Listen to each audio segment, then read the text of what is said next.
മുസ്ലിം സമൂഹത്തിന്റെ എതിർപ്പിനെ അവഗണിച്ച് ഗുജറാത്തും ഏക സിവിൽ കോഡ് നടപ്പാക്കാൻ നടപടി ആരംഭിച്ചിരിക്കുന്നു എന്ന വാർത്തയാണ് പുതിയതായി വന്നുകൊണ്ടിരിക്കുന്നത്. കരട് തയ്യാറാക്കാൻ ഗുജറാത്ത് സർക്കാർ 5-അംഗ സമിതിയെ നിയോഗിച്ചിരിക്കുന്നു. സുപ്രീം കോടതിയിൽ നിന്നും വിരമിച്ച ജസ്റ്റിസ് രഞ്ജന ദേശായിയുടെ അധ്യക്ഷതയിലാണ് സമിതി രൂപീകരിച്ചിരിക്കുന്നത്. കൂടുതൽ വാർത്തകൾ കേൾക്കാം.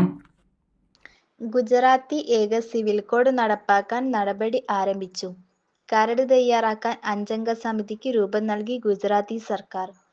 റിട്ടയർഡ് ജസ്റ്റിസ് രഞ്ജന ദേശായിയുടെ നേതൃത്വത്തിലാണ് സമിതി. ഉത്തരാഖണ്ഡ് സർക്കാരിന് പിന്നാലെ ഗുജറാത്ത് സർക്കാരും ഏക സിവിൽ കോഡ് നടപ്പാക്കാൻ ഒരുങ്ങിയിരിക്കുകയാണ്. ഏക സിവിൽ കോഡ് നടപ്പാക്കാനുള്ള കരട് നിർമ്മാണം മുഖ്യമന്ത്രി ഭൂപേന്ദ്ര പട്ടേലിന്റെ നിർദ്ദേശത്തിലാണ്. 45 ദിവസത്തിനകം റിപ്പോർട്ട് സമർപ്പിക്കാനാണ് 5-അംഗ സമിതിയോട് ഗുജറാത്ത് സർക്കാർ ആവശ്യപ്പെട്ടിട്ടുള്ളത്. ഇത് നടപ്പാക്കുമ്പോഴുള്ള വിവിധ വശങ്ങളുടെ വിശദീകരണത്തോടുകൂടിയായിരിക്കണം റിപ്പോർട്ട് സമർപ്പിക്കേണ്ടത്. 1.5 മാസത്തിനകം റിപ്പോർട്ട് സമർപ്പിച്ചാൽ ഉടൻ തന്നെ തുടർ നടപടിയുണ്ടാവും എന്നാണ് ഭൂപേന്ദ്ര പട്ടേൽ അറിയിച്ചിട്ടുള്ളത്.